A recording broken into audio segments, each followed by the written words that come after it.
సీమాంధ్రలోని అన్ని వర్గాల ప్రజలు ఆందోళనలు చేస్తుంటే కాంగ్రెస్ పార్టీ ఏమాత్రం పట్టించుకోకపోవడంపై కర్నూలు జిల్లా వైఎస్ఆర్ కాంగ్రెస్ పార్టీ నేతలు మండిపడ్డారు. కాంగ్రెస్ పార్టీ కేంద్రం నుంచి స్పందన లేకపోవడం వల్లనే ఆమరణ నిరాహార దీక్షలకు దిగాల్సి వచ్చిందని ఎస్వి మోహన్ రెడ్డి చెప్పారు. సీమాంధ్ర ప్రజాప్రతినిధులు రాజీనామాలు చేస్తే రాజ్యాంగ సంక్షోభం ఏర్పడి రాష్ట్ర విభజన ఆగుతుందని ఎస్వి మోహన్ రెడ్డి అభిప్రాయపడ్డారు. రేపు ఈ ప్రక్రియ మొదలు పెట్టారు, కేంద్ర ప్రభుత్వం ప్రక్రియ మొదలు పెట్టారు. ఒత్తిడి పెంచకుంటే రాష్ట్రం విడిపోయేటువంటి ప్రమాదం ఉంది.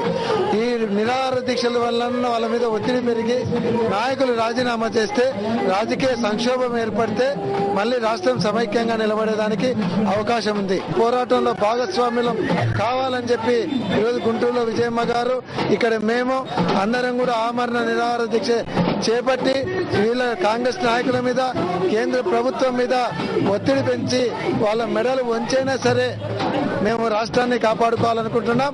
ప్రాణాలు పోయినా లెక్క చేసేటువంటి పరిస్థితి లేదు. ఈ రోజు కేసీఆర్ గారు చెప్తున్నారు, ఆంధ్రప్రదేశ్ లో హైదరాబాద్ లో సీమాంధ్రవలను ఉండనీయము, మొత్తం మాది అనే రేంజ్ లో మాట్లాడుతున్నారు.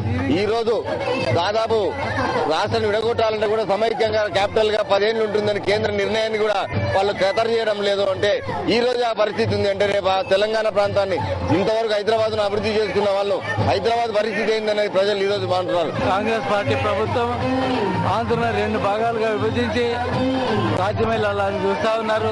ఓట్ల కోసము, సీట్ల కోసము ఇవాళ కాంగ్రెస్ పార్టీ పడుతున్న ఇబ్బందులు ప్రజల్ని ఇబ్బందులు పెడతా ఉంది.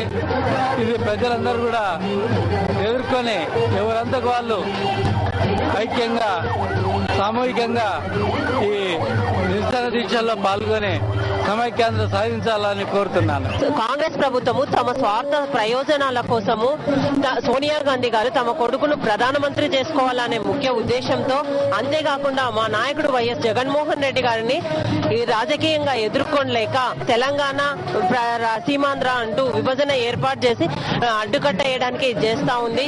కానీ దీన్ని ఎవ్వరూ రాష్ట్ర వ్యాప్తంగా అందరూ వ్యతిరేకిస్తా ఉన్నారు. సమైక్యాంధ్ర సాధించే వరకు తమ పోరాటం ఆగదన్నారు వైఎస్ఆర్ కాంగ్రెస్ పార్టీ నేతలు. ప్రజాప్రతినిధులు రాజీనామాలు చేసి ఉద్యమంలో పాల్గొనాలని వైఎస్ఆర్ కాంగ్రెస్ పార్టీ నేతలు విజ్ఞప్తి చేశారు.